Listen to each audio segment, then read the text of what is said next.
At this point, I will give the floor to Ms. Alexander to start. You have 5 minutes. Fortunate to be here today. I'm supposed to be dead. On July 31st, 2021, exactly 3 years ago today, I sent the 2-word WhatsApp message, "Please help," to a friend who thankfully believed me. My ex was beating me. All 6'3", approximately 250 pounds of him, because he couldn't find his car keys. For 4 hours, with his fists, his feet, a wooden rolling pin, door wells, he split my head open in 3 places, gouged my eyes out with his thumbs, kicked my ribs, and tortured me in ways I can feel but can't fully describe. I do not know how my body survived it. My ex enjoyed what he did to me. He threatened to kill my family. The police were going to leave me for dead, but my former neighbor intervened. And after all that, guess what your criminal and justice system gave me? A peace bond. All 8 charges, 5 in the provincial and 3 in the federal, were stayed against my ex. And I can't say his name because it will forever be known as alleged abuse. I ask of you exactly what I asked Justice Himmel, who had the tears in her eyes on March 26, 2024, when I received the peace bond. Why does he abuse, and why is he allowed to get away with it? He abuses because he is publicly and personally rewarded for it, and he is allowed to get away with it because you, the government of Canada, lets him. Abuse is a choice, a moral failing, and it is also inexcusable. Even 3 years later, my ex is still abusing me. I am suing him as the only form of legal justice I have left, and he has put in a meritless counterclaim as a continuation of abuse against me. He states I was self-injurious and I stole his Rolex after. He is lying under oath. You will listen to me because I am Caucasian, educated, and a member of an industry which holds space in the public eye. But these issues have been plaguing people everywhere across the nation for so long in the dark corners. But now we are in the light. We will shine until there is retribution. We will break the stigmas down into the nothingness that they are. There are no stereotypical victims. There are only stereotypical abusers. IPV and SA happens in all cultures, all socioeconomic statuses, races, ages, genders, but so predominantly with women and children. Today is not about me. Today is about us and what this means going forward. You have granted me the honor of speaking on behalf of all men, women, non-binary, and children, survivors of violence. And I want to state from a survivor's perspective, Trudeau doesn't care, Ford doesn't care, Arif doesn't care, and the government doesn't care. The government doesn't care about Courtney Goudreau, who faced potential charges and jail time for speaking the name of her convicted abuser when a publication ban was implemented without her consent. The government doesn't care about Brian and Suzanne Sweeney, whose daughter Angie was shot to death along with 3 innocent children. Brett and Jessica Broadfoot, whose daughter was stabbed to death 2 weeks ago at age 17, leaving behind her absolutely incredible 15-year-old brother, Lucas. The government doesn't care about Melanie Hatton, who fled BC to Ontario after nearly being murdered by her ex-partner. She suffers long-term traumatic brain injury and still lives in fear daily with her 2 children, and now owes $300,000 to the CRA because her ex bankrupted her. The government doesn't care about Tanya Couch, who was sexually assaulted by her former commanding officer and cadets, but the military police failed to investigate it properly. The case was finally reopened, leading to 3 sexual assault charges, ultimately being stayed after the defense used Section 278 of the Criminal Code to subpoena 7 years of Tanya's personal counseling records. The government doesn't care about Alexa Barkley, who has suffered multiple SA throughout her life, with only one of her abusers receiving a mere 6 months of house arrest for child sexual assault. Or Daniela Halmos, whose ex has been arrested 6 times and faces 27 charges but is still allowed to go free, and despite her children not wanting it, is allowed to be around them. The government doesn't care about Sandy Proudfoot, who is 86 years old and just finally escaped her abuser, who has tried to bankrupt her while the police lost her victim statement and nothing proceeded. Government doesn't care about Cindy, whose infant daughter was so brutally sexually assaulted that she had children's toys put up her private parts. Her abuser is not incarcerated. The government doesn't care about Marley. After 3 years of going through the courts, she felt dehumanized by the process every single step of the way. She ended up fighting for restorative justice because the justice system doesn't provide justice. Or Britt Hess, who suffered from the same perpetrator and has experienced multiple assault, harassment, times of confinement wherein he was charged, but then breaches bail and all charges are stayed under his charter right. Or Kate, Julie McFarland, who has had... May I just kindly ask you to slow down a wee bit? Sure. The interpreters I'm trying to get in the 5 minutes. The interpreters have mentioned to me that they are having trouble translating, so we'll just give you a little bit of liberty with some time because of the translation. Sure. Thank you.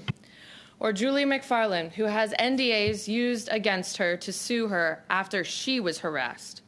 Or Cassandra, who was nearly murdered from non-state torture and absolutely no charges were laid. Or Siren, who faced a menacing abuser who now has 35 charges and keeps breaching his bail order. Siren's life is in danger, but her ex was just granted visiting rights of their child. There's Fatouma Kousseau, whose daughter disappeared after 18 years of abuse and ultimately was murdered by an American who shouldn't have even been allowed to cross the border because of DUIs. Or there Katie Mayers, who suffered 17 counts of physical assault only to have her harrowing experience explained away. Her child will have to testify. There's Sarah Barber, who has worked tirelessly to shield her children from 3.5 years of post-separation legal abuse in the family court system after experiencing terrifying, relentless violence from a well-known serial woman abuser. Or Corey Lynn, who has a lifetime of sexual assaults starting in a childhood and conditioning her to intimate partner violence relationships and lengthy court family battles to protect her children. Or Travis, who faces bias from the system because of his sexual orientation. Or Heather Matriarch, whose name has been changed because she's an Indigenous woman and still lives in fear Suspend of the her meeting. abuser. Everyone could find their seats. Thank you for your patience. At this time, I would like to take the liberty to allow Kate Alexander a minute or less if you could wrap up just with some disruption. Thank you. Go ahead, Kate. She is okay. Or Monica, whose 16-year-old daughter nearly committed suicide after her sexual assault. Or Lucy, who was publicly shamed with unethical tactics used against her to bully her for years after testifying versus Jian Gomeshi, who sexually assaulted her and choked her. There's Dan Jennings, whose daughter Caitlin was beaten to death with a hammer in London last year. With the permission from each of these survivors, I struggle condensing these stories to fit into this speech. In all of these cases, there has been multiple police interventions, attempts to leave, negotiate, plead, pray, and run, only to be trapped and further abused by the system and in some cases murdered. We as Canadians have the charter rights, which are essentially a get-out-of-jail-free card for criminals. But what about survivors' rights? Why are our charter rights never accounted for? Most survivors try to leave, but that's when it becomes the most dangerous. 75% of murders happen after the victim leaves. And when we're not murdered, we are left in the dark, in a life that we no longer understand, with the most debilitating implications: physical, emotional, financial, mental, and spiritual turmoil.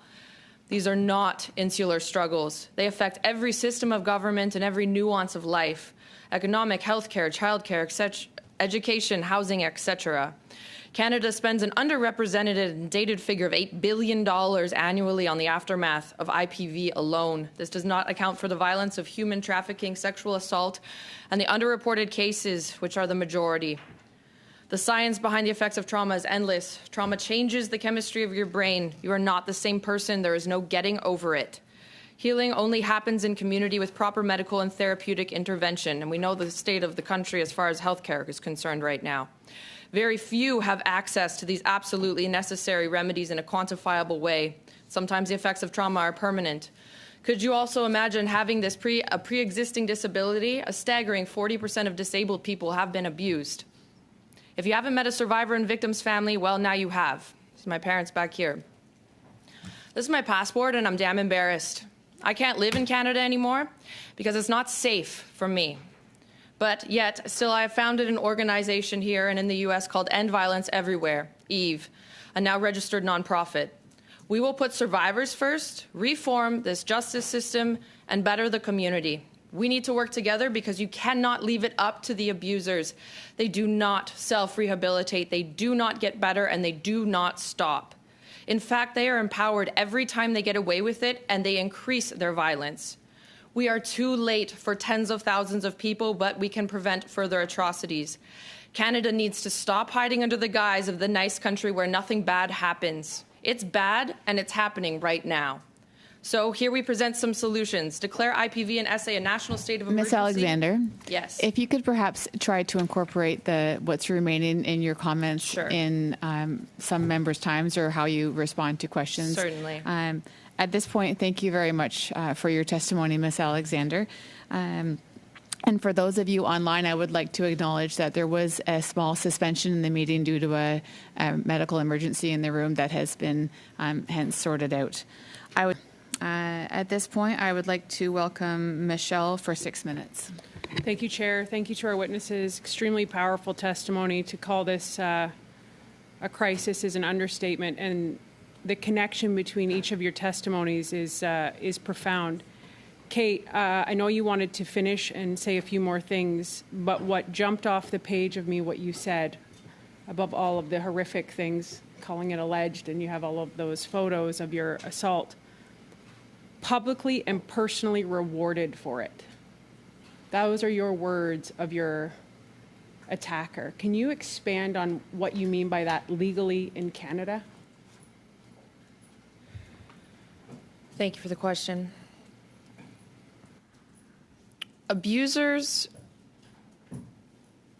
don't think in the same way that the average person does, and which is why they are able to commit the offenses that you or I wouldn't commit. Abusers get off on the reward of being allowed to commit these offenses. I have video taken of my ex and his enjoyment of what he did to me, and knowing that the government said, well, this isn't a big deal. And I will quote the Crown Attorney, we don't have time for this. So he is publicly rewarded because he feels like he is above the law. He is personally rewarded because he is 6'3" and 250 pounds. He can push me around no matter if I had a black belt or otherwise. He has a son who is in his care, and this was overlooked. There is an open case with CPS. Nothing was done. The federal ombudsman has called on our behalf. Nothing was done. So his rewards are he gets to operate however he chooses to. There are no consequences for his actions, and I guarantee you if he is not stopped, he will be a part of the homicide statistics. He will kill someone. He came damn close to it with me on this day. The irony of it being on this day, and then your testimony today, and I know you flew a long way to testify here today, and I know your parents are also here, and I think one of the things that we don't address is the impact on families and children as well, and I know Deputy Chief talked about this, and I guess what I'm trying to get at the heart of this in this meeting is what changes do we have to do? And you were poignant in saying you have a Canadian passport, but you don't feel safe in this country. And I guess, you know, we have a letter from the premiers, all premiers across this country asking for bail reform. And, you know, you're saying you don't feel safe. It's a publication ban without consent. And to Deputy Chief's point, you have a blatant disregard. So you can see the connection between Kate's testimony and the Deputy Chief's testimony. So if I could go to the Deputy Chief and say, what needs to be done federally? And to Ms. Walker's point, if the money was being spent the way that it's saying it's being spent, we wouldn't see an increase. We would see a decrease. And yet we have the worst numbers we've ever seen. So if I could get the Deputy Chief on record saying what needs to be done, do you agree with this bail reform letter that the premiers have signed? And how much of this can be reversed in policy federally? Let me first say, really appreciate the question, and I really want to commend everybody that has come here during this meeting, particularly survivors that are sharing their stories. You know, I do agree with the need to create some change, and, you know, the question was very direct, what can be done? And the answer is going to be also very direct and very simple. What we need to begin doing is reprioritize the consideration for victims and survivors in a way that allows them to feel safe in their communities. And at its most basic, we've heard testimony today, and I've spoken to survivors myself, had multiple conversations of people who unfortunately have been targeted or who have experienced similar scenarios. And the reality is they don't feel safe and they don't feel supported by our current system. And so, when a person does build up the courage to notify police who's supposed to protect them, we go and we arrest that person and we charge them. And the idea is that results in that person no longer being a threat. The reality is, from the statistics we've seen and like currently what we're experiencing, is it's quite probable that that person will continue to be a threat to the survivor or the person who's built up the courage in order to engage police.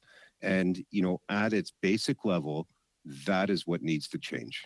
Thank you. And I have such limited time, and this is such a big topic, but I think we have to get to the nuts and bolts of it. And I think when we have two bills, C5 and C75, I guess just a yes or no answer from you, Deputy. Are these bills, and Kate said it beautifully, nobody seems to care, but these are policies that if were changed tomorrow, would this give you more freedom to be able to keep people who are at risk of public safety, of hurting more people? Yeah, we will, definitely it is. We will continue to take advantage of every opportunity and every change we made. And I want to be clear, this is not me advocating. Well, of course, I'm here, I'm wearing a police uniform, and I'm representing Peel Police. But I am really representing my community who is not feeling as though the current system is supporting them and considering their interests in the way they feel and the victimization. So contemporarily, it's not working for our community, and we need to make change. We need to begin looking at issues such as bail, the prevalence of illegal firearms, prioritization of the issues for our community like gender-based violence, human trafficking, and those types of things. Excellent. Thank you very much.